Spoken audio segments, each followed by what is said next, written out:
Mason Carter had not even unclipped his employee badge when Amelia Grace, the young chief executive of Grace Automotive, coldly announced his termination in the middle of the main lobby. No reason was given, no severance offered, no chance to explain. Mason simply set the cardboard box down, checked his watch, and walked out into the rain without protest.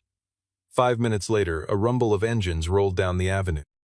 20 black Rolls-Royce cars pulled up in a single line before the building, drivers stepping out, bowing toward him, and Amelia froze when the lead man addressed Mason as chairman.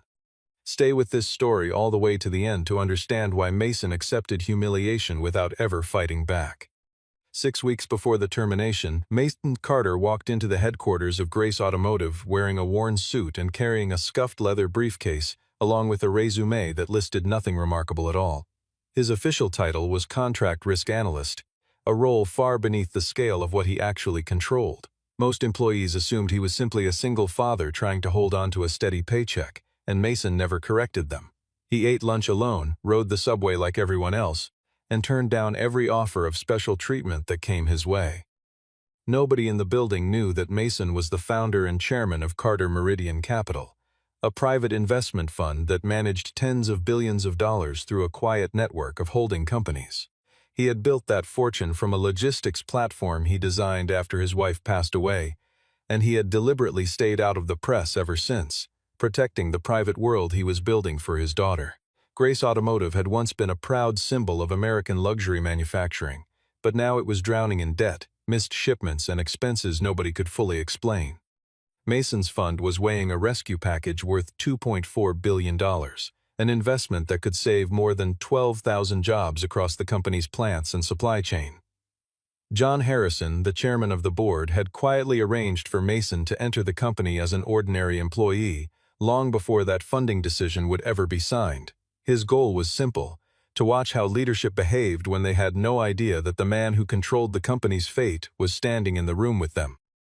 On his very first day, Mason noticed a pattern of invoices paid out to parts suppliers that barely seemed to exist on paper. He also noticed that the operating reports reaching Amelia's desk had clearly been edited before they ever left the finance department. Mason did not yet believe Amelia was involved in anything corrupt. If anything, he suspected someone was working hard to isolate her from the truth of what was happening beneath her. A short call with his daughter Mia reminded him, as it always did, that being her father came before any title or any fortune, and he promised her he would come home the moment his work in the city was finished. Near the end of that first week, Mason watched from a distance as Adrian Walker quietly handed a hard drive to Connor Hayes in the underground parking garage, the exchange lasting only a few seconds before both men walked away in opposite directions. Rather than confront either of them, Mason simply noted the time and kept watching, patient in a way that unsettled people who did not understand him. He had learned long ago that a man who reacts too quickly reveals more about himself than the people he is trying to expose. What he did not yet know was that Adrian had already begun to suspect there was something unusual about the quiet analyst, who asked too many careful questions in meetings where he was supposed to stay silent. Adrian had built his entire scheme on the assumption that no one at Grace Automotive was paying close enough attention, and the idea that a lowly contract analyst might be the exception had not yet crossed his mind in any serious way. Still, a small doubt had been planted, and doubt in a building already full of secrets tends to spread faster than anyone expects it to. Amelia Grace had taken over the company after her father died suddenly of heart failure, and the moment she stepped into his office, the entire industry treated her like an heir who had simply inherited a chair far too large for her. She worked nearly 16 hours a day trying to prove she deserved the title, but the harder she tried to control everything herself, the more she found herself depending on the numbers Adrian placed in front of her. Adrian kept warning her that the company only had enough cash to survive 8 more weeks of operations. He insisted that Carter Meridian Capital would walk away from the deal entirely if even a hint of a data leak reached the press. Amelia had no idea that the chairman of that very fund was the same quiet employee who usually stood at the back of her meetings, saying almost nothing. During a plant review, Mason discovered that the production line was running far more efficiently than the official report suggested, which meant someone was deliberately painting a grimmer picture than reality. He calmly raised a question about a missing $180 million, and Adrian responded by mocking him openly in front of the entire leadership team. Amelia did not defend him. She assumed he was simply trying to draw attention to himself in hopes of a promotion he did not deserve. Mason did not grow angry or defensive. He only suggested quietly that Amelia review the raw underlying data herself instead of relying on the summarized version that finance kept sending upstairs. That single suggestion irritated her more than she expected because it touched the fear she carried every day. The fear that she was not actually in control of the company bearing her family's name. Jessica Morgan met with Mason in private and told him that several contracts had apparently been signed using Amelia's electronic signature at moments when she had not even been in the building. Mason asked her to hold off on taking any action, since they needed stronger evidence before Adrian had any chance to destroy the paper trail. Meanwhile, Connor kept a close eye on Mason and noticed he was regularly sending encrypted reports late at night, though Connor had no idea those reports were simply part of the internal security protocols of Carter Meridian Capital. Adrian slowly began to suspect that Mason was not an ordinary employee, though he still could not identify exactly who he was dealing with. He decided the safest move was to remove Mason from the building entirely before the investment delegation arrived to finalize the signing. Late one evening, Adrian happened to pass a quiet hallway and overheard John Harrison speaking to Mason in a tone far too respectful for someone addressing a contract analyst. He caught only a single line: "Everything would be decided on Friday morning." That fragment of conversation was enough to convince Adrian that his entire scheme could unravel within days if he failed to act immediately. From that point forward, every choice Adrian made was driven by urgency rather than patience, and the fear of exposure began pushing him toward decisions far riskier than anything he had attempted before. He no longer had the luxury of waiting for the perfect opportunity, and that desperation would soon lead him to make the first real mistake of his entire scheme, though neither Amelia nor Mason understood yet just how far he was willing to go to protect what he had built in the shadows of a company that trusted him completely. Adrian ordered Connor to copy classified files directly onto Mason's work computer, building a fabricated access history that made it appear Mason had downloaded confidential blueprints for the company's next strategic vehicle line. At the same time, Adrian sent an anonymous tip to Amelia, warning her that an insider was quietly selling secrets to a rival manufacturer. Amelia demanded an immediate security investigation, and Connor made sure the trail led straight to Mason's desk. Inside his computer, the investigation team found files marked top secret alongside a fabricated log showing data being transferred outside the company network. Mason recognized instantly that the evidence had been planted, yet he chose not to reveal who he truly was, not even in that moment. Instead, he asked Amelia a simple question: had she verified the server logs independently, or was she simply trusting whatever Connor had reported to her? Adrian interrupted before she could answer, insisting that the evidence spoke for itself and that Mason was clearly trying to stall for time. He reminded the room, in a tone dripping with practiced concern, that a security breach of this size could sink the rescue package before it ever reached a signature, and that every additional minute of hesitation only made the company look weaker in front of the very investors it desperately needed to impress. Jessica proposed suspending Mason temporarily while a proper legal review took place, a suggestion Adrian fought against, since he knew a genuine investigation would eventually expose his own fingerprints. He pushed Amelia harder, reminding her that the board was watching closely to see how she would handle the crisis. Amelia thought back to every whispered remark suggesting she was too soft to run a company this large, and in that moment, fear guided her decision far more than the facts in front of her did. Mason was summoned to the glass conference room on the top floor, where Amelia demanded an explanation for why classified files had appeared on his machine. He answered calmly, telling her that the company's internal security system had already been compromised from within. He did not name Adrian directly, wanting the man to believe his plan was still unfolding exactly as intended. Mason asked for exactly 2 hours to prove what he was saying. Adrian immediately reminded everyone that the investment delegation was arriving that very morning, and any delay could jeopardize the entire rescue package. Amelia looked at Mason and announced that he would be suspended immediately, pending further review. Behind the scenes, however, Adrian quietly altered the paperwork, changing a temporary suspension into an outright termination for what he labeled a serious violation of company policy. Near the end of that tense morning, Mason received a message from his own team confirming that 20 representatives from the investment fund had already landed in Manhattan and were on their way to Grace Automotive at that very moment. He glanced at his watch and realized the convoy was now only minutes away from the building.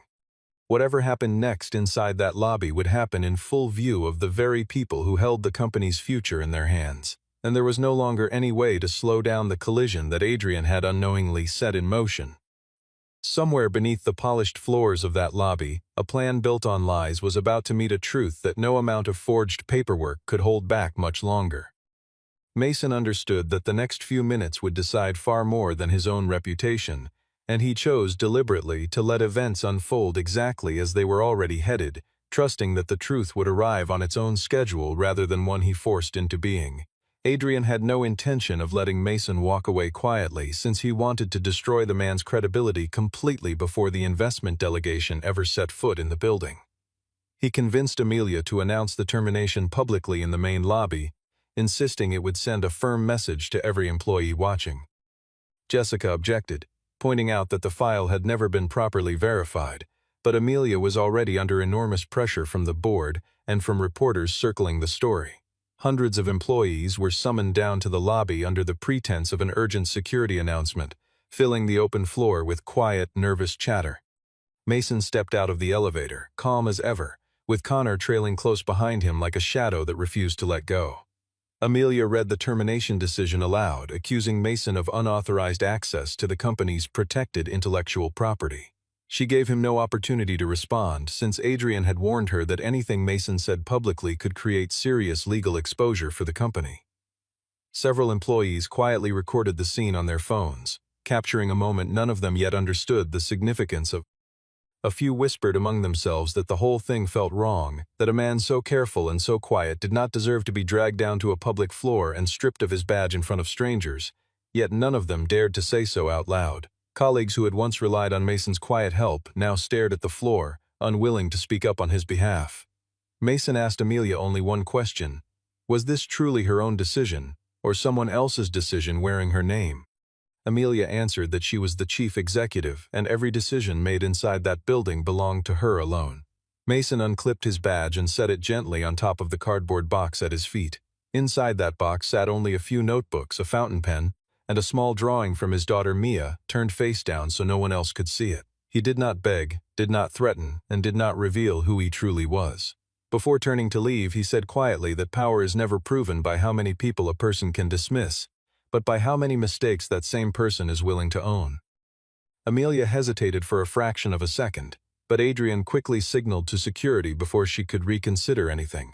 Mason walked out into the Manhattan rain without looking back.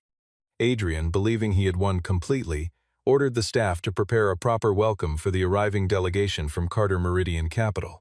5 minutes passed in near silence, the kind of silence that settles over a room right before something irreversible happens. Then a low rumble of engines rose from the avenue outside, growing louder with every passing second until it was impossible for anyone standing near the windows to ignore. 20 black Rolls-Royce cars pulled into a single unbroken line in front of the building, bringing the surrounding traffic to a near standstill. Amelia and her leadership team stepped out through the glass doors to greet them, expecting handshakes and formal introductions. One by one, the men in tailored suits stepped down from their cars, but none of them walked toward Amelia. Every single one of them turned instead toward the man still standing quietly at the curb, holding nothing but a soaked cardboard box, and the entire lobby fell into a silence heavier than anything Amelia had ever experienced in her professional life. A silence that told her, before a single word was spoken, that something about this morning had gone terribly, irreversibly wrong. The first man to step out of the lead car was a senior representative of Carter Meridian Capital, and he opened an umbrella over Mason before addressing him, in full view of every employee watching, as Chairman Carter. The remaining passengers were leaders of 20 different family funds and banking partners who had already committed to the rescue package for Grace Automotive. Each of them had arrived in a separate Rolls-Royce simply because they had all just left a luxury investment conference nearby, a detail that had nothing to do with Mason and everything to do with ordinary scheduling. Mason had never arranged the convoy as a show of force. The cars arrived exactly on the timeline that had been agreed weeks earlier for the signing, and it was only the timing colliding with his termination that turned an ordinary arrival into a moment no one in that lobby would ever forget. Amelia realized in a single devastating instant that the man she had just dismissed was not some low-level representative, but the very person who controlled the outcome of the entire deal. John Harrison stepped forward and confirmed to everyone present that Mason was indeed the founder and chairman of Carter Meridian Capital. He explained that the secret evaluation had been approved by the board itself, meant to uncover the real reason the company kept losing hundreds of millions of dollars it could not account for. Amelia turned toward Adrian, who feigned complete shock and swore he had known nothing about any of it. Adrian's tone shifted instantly, insisting the termination had simply been an unfortunate administrative mistake that could easily be corrected. Mason told him plainly not to alter a single document. He announced that the termination would remain exactly as written, standing as proof of how leadership behaved under pressure when they believed no one of consequence was watching. Amelia asked for a conversation, but Mason declined. He informed the room that the $2.4 billion investment package was being suspended indefinitely, effective immediately. All 20 partners confirmed, without hesitation, that they would follow whatever decision Mason made, and not one of them raised a single objection or asked for further explanation, a silent kind of loyalty that told everyone in that lobby exactly how much authority the quiet man in the worn suit truly carried behind the scenes. Within minutes, news of the suspended deal began spreading, and shares of Grace Automotive started sliding on the open market. Mason showed no satisfaction in any of it. He instructed his legal team to protect employee wages and keep every plant running for the next 30 days regardless of what happened at the executive level. That single instruction made clear he had no interest in punishing thousands of ordinary workers for the mistakes of a handful of people at the top. Mason left in the final Rolls-Royce, but rather than taking the back seat, he chose to sit beside the driver, the soaked cardboard box still resting on his knees. Amelia stood beneath the entrance awning and understood, without a word being said, that real power had just walked out of the building without ever needing to raise its voice. Later that afternoon, Adrian retreated into his private office and placed a call to someone whose name he never spoke aloud. He told the person on the other end that Mason had surfaced far sooner than expected, and that they now had barely 48 hours to finish moving the money before anyone came looking for it. His voice carried none of the confidence he had shown just hours earlier in front of the cameras, and for the first time since the scheme began, Adrian understood that the timeline he had built his entire plan around had just collapsed without warning. Once the convoy departed, the board of Grace Automotive convened an emergency session within the hour. Several members demanded Amelia's resignation, arguing that she had fired the man controlling the rescue package without ever ordering an independent investigation. Amelia did not shift blame onto anyone beneath her. She admitted openly that the final decision had been hers alone to make. It was the first time she had ever accepted responsibility publicly instead of trying to protect her own image in front of the board. John gave her 72 hours to uncover the truth before the board would vote on removing her entirely. Jessica handed Amelia the original version of the suspension document, and together the two women discovered that the file had been altered after Amelia's electronic signature had already been applied. Her signature had been copied onto an entirely different termination order without her knowledge or consent. Amelia began reviewing every file Mason had once urged her to examine herself. She discovered that more than $180 million had been funneled through 3 supplier companies connected to people with ties to Adrian. Worse still, Grace Automotive was quietly preparing to sell a strategic manufacturing plant for nearly $400 million below its true market value. The buyer turned out to be a shell company owned by a rival manufacturing group. Amelia finally understood that Adrian had deliberately engineered the company toward insolvency piece by piece, hiding every warning sign behind polished reports that made a collapsing business look merely cautious rather than catastrophic. Once the company collapsed, he intended to sell its assets to that same rival and collect an enormous commission for himself. Amelia went to the hotel where Mason was meeting with his partners, hoping to speak with him directly. His security team initially turned her away, since Mason had no interest in a meeting that might turn into a staged apology for the cameras waiting outside. Amelia waited nearly 3 hours in the lobby without complaint.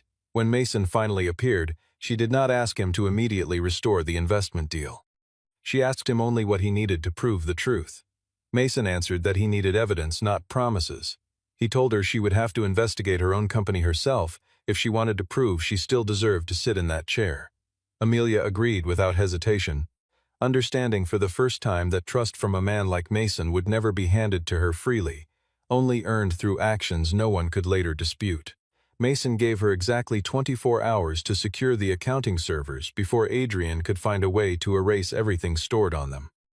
Near the end of that tense conversation, Amelia called Jessica but received no response at all. Every computer inside the legal department shut down simultaneously, screens going dark all at once across the entire floor. A fire alarm began blaring throughout the building despite no smoke or flame anywhere in sight, a clear sign that someone was deliberately forcing every employee out of the building before anyone could stop what was about to happen next. Amelia felt a cold, sinking dread settle over her as she realized the 72 hours John had given her might not matter at all if the evidence itself disappeared before she ever had the chance to present it. She sprinted toward the stairwell instead of waiting for an elevator, aware that every second now counted more than it ever had before in her entire career, and that whatever was unfolding inside that building would decide far more than just her own future as chief executive. Adrian had triggered the false alarm specifically to empty the building, giving Connor exactly the window he needed to destroy the accounting servers before anyone could examine them properly.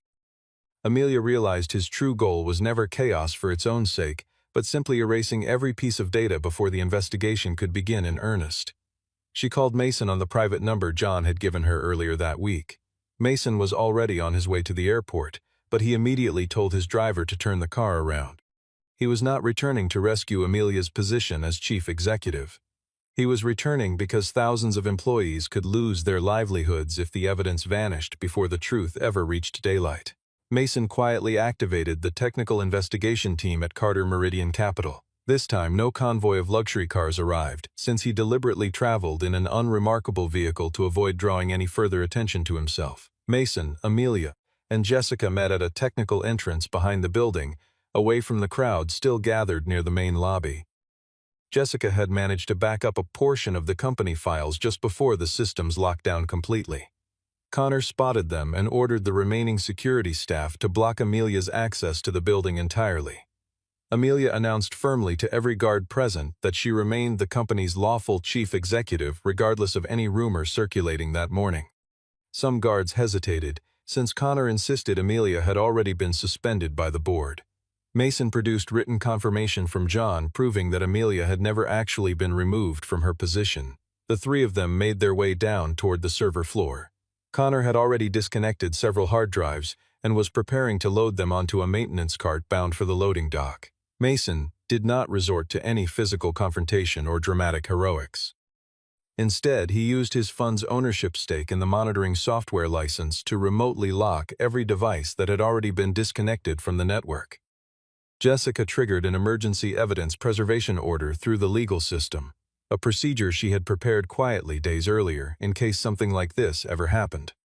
Financial investigators were notified immediately, though it would still take time before officers could physically arrive on scene, and every minute of that delay felt heavier than the last, as the three of them worked to hold the evidence together with nothing but a preservation order and their own determination. Amelia confronted Connor directly and demanded he hand over the hard drives without further delay. Connor refused at first, but then admitted, almost carelessly, that Adrian had promised him $5 million once the sale of the manufacturing plant was finalized. Mason quietly recorded the entire confession on his phone without either of them noticing. Connor tried to flee through the parking garage but was stopped by security officers stationed at the gate before he ever reached his car. Adrian, meanwhile, had already slipped out of the building through a private exit reserved for senior executives.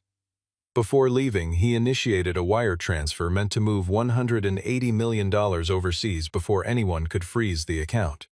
Mason discovered the countdown attached to that transaction almost immediately after checking his phone. They now had less than 20 minutes to stop the money from disappearing for good, and every second that passed brought Adrian one step closer to escaping with a fortune built entirely on other people's ruin, leaving Mason and Amelia with no choice but to move faster than either of them had ever moved before in their entire careers. Mason reached out directly to the partner banks working with Carter Meridian Capital, since his fund guaranteed a portion of Grace Automotive's credit line and therefore held the authority to freeze any suspicious transaction moving through that account. Still, to fully block the transfer, the bank required a valid signature from the acting chief executive. Amelia discovered that her signing authority had already been quietly revoked through a fake board resolution Adrian had fabricated days earlier. Jessica found system records proving the resolution had actually been created after the date printed on the document itself. They sent that evidence to the bank only seconds before the wire transfer would have completed. The $180 million was frozen just in time. Adrian called Amelia directly, no longer bothering to pretend any loyalty toward her at all. He declared that she would lose the company regardless of whether the money had been saved. He had already leaked a collection of documents to the press, suggesting Grace Automotive had committed accounting fraud under Amelia's leadership. Those documents carried her signature, making it appear to the outside world that she was the mastermind behind the entire scheme. Mason told Amelia she faced two choices: hide in silence to protect her personal reputation, or step forward publicly and expose every wrongdoing regardless of how it made her look. Amelia chose to hold a press conference that same night without waiting until morning. She admitted openly that she had failed to properly oversee the company's financial systems and accepted responsibility for the weakness in her own governance. She did not declare herself innocent before investigators had reached any conclusion of their own. Her honesty caught Adrian completely off guard, since his entire plan depended on her trying to hide her mistakes rather than confessing to them in public. And a company scrambling to bury its own failures is far easier to frame as guilty than one standing openly in front of the cameras admitting exactly where it went wrong. Mason appeared at the press conference but deliberately did not stand beside Amelia. He confirmed that Carter Meridian Capital was conducting an independent audit and would release every finding, whether or not it reflected well on Amelia personally. That single act proved he was not showing her any favoritism at all. Connor agreed to cooperate in exchange for a lighter sentence. He gave investigators Adrian's hiding location along with recordings of his private dealings with the rival manufacturing group. Adrian was arrested at a private airfield while preparing to leave the country entirely. He still believed he could avoid conviction, since most of the fraudulent paperwork bore Amelia's forged signature rather than his own, and he assumed wrongly that a company desperate to move past a scandal would rather settle quietly than pursue a costly prosecution all the way through court. Near the end of that long night, Jessica discovered a deleted video file sitting in Adrian's old office computer. The footage appeared capable of proving that Adrian had used a signature duplication device to forge Amelia's authorization on dozens of documents, but the file itself had been badly corrupted during the deletion process. Jessica spent hours trying every recovery method she knew, aware that without that footage, Adrian's lawyers might still find a way to shift blame back onto Amelia in front of a jury. She finally sent the corrupted file to Mason's technical team just before dawn, uncertain whether even their specialists could recover anything usable from data that damaged, but hoping, quietly, that one piece of luck might finally fall in their favor after everything else that had gone wrong. Mason's technical team managed to recover most of the corrupted footage by morning. The recovered images showed Adrian and Connor using an administrative account to forge Amelia's signature across a series of critical documents. A separate audio fragment captured Adrian directly instructing Connor to plant classified files onto Mason's work computer. The evidence cleared Mason completely of every accusation ever raised against him. Investigators also confirmed that Amelia had not participated in any embezzlement. Though the inquiry concluded she had made serious governance mistakes throughout her tenure, mistakes born less from malice and more from a young leader who had let fear of appearing weak override her own better judgment time and again.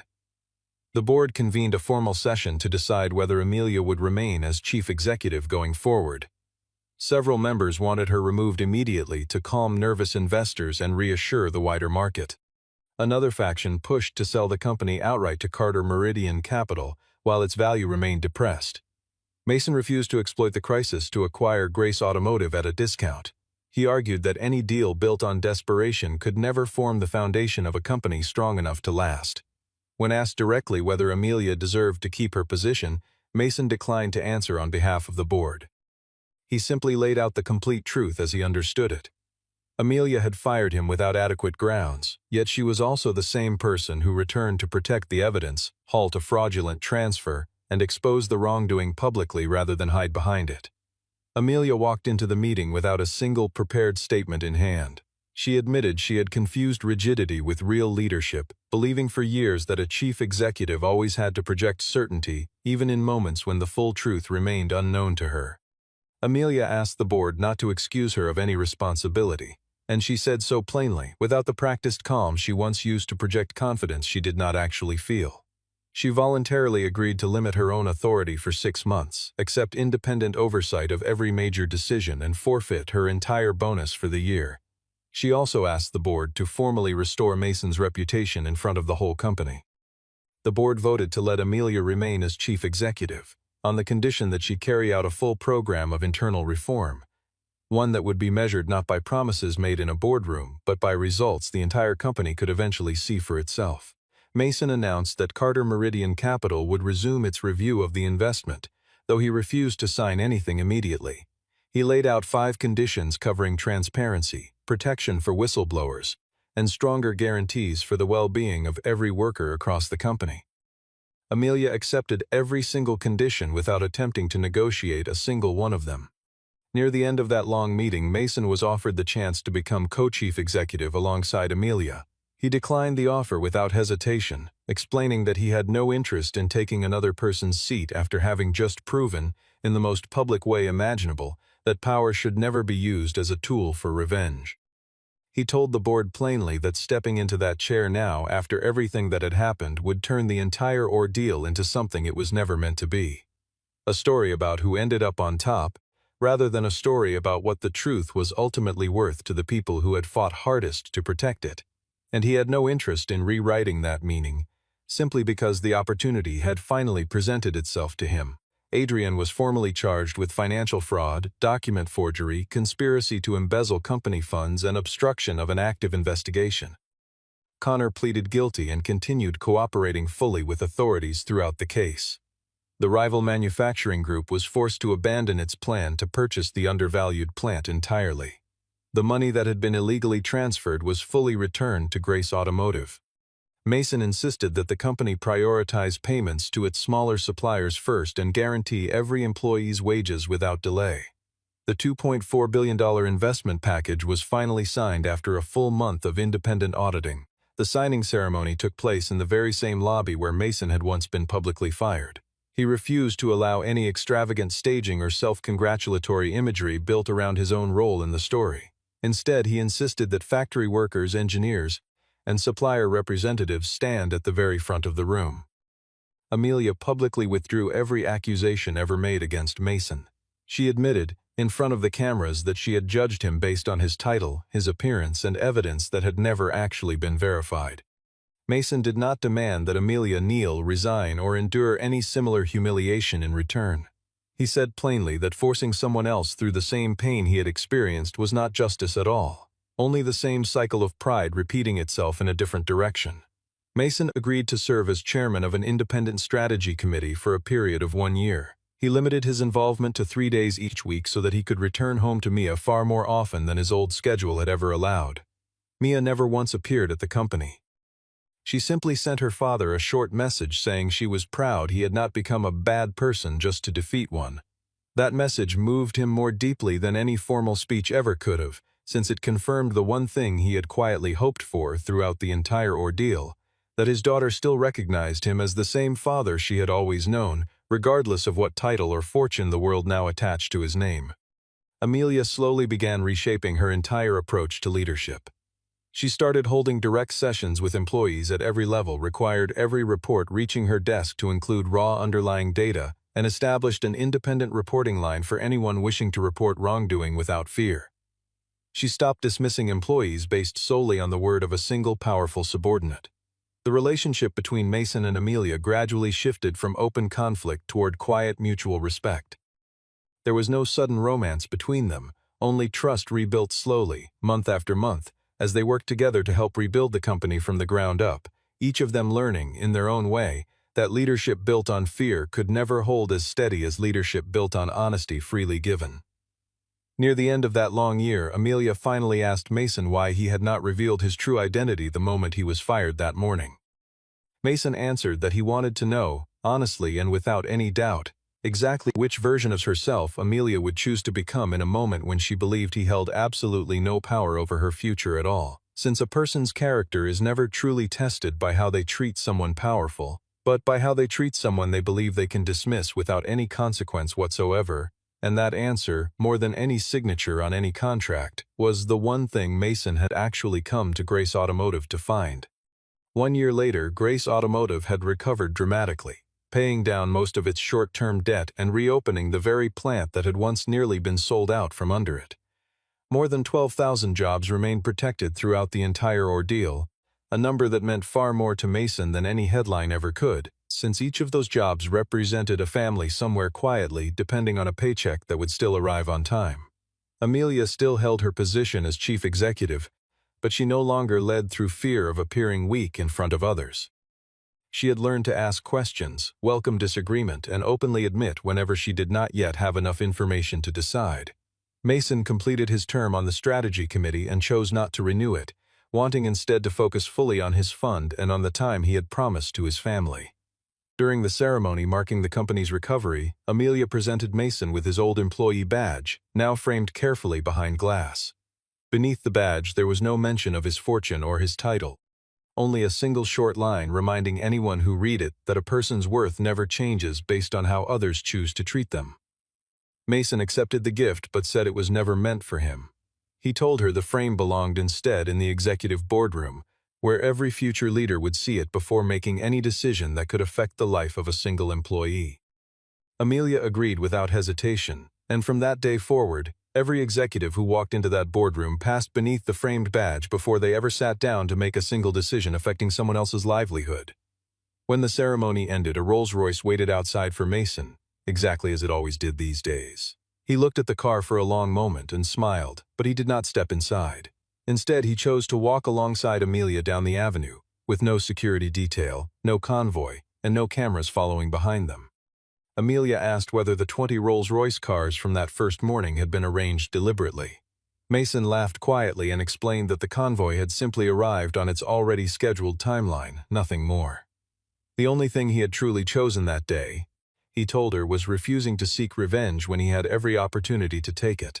The story closes with Mason's old employee badge hanging permanently in that boardroom, a quiet reminder standing behind every closed-door decision made from that point forward. 5 minutes had been enough to reveal exactly who Mason really was. But it took a full year for Amelia to understand that what made him powerful was never the 20 luxury cars that once lined the avenue outside her building. It was something far quieter than that. His ability to hold on to his own dignity in the one moment when everyone around him assumed, wrongly, that he had absolutely nothing left to lose, and that quiet steadiness, more than any fleet of cars parked outside a building, was the only inheritance he ever truly wanted his daughter to grow up understanding.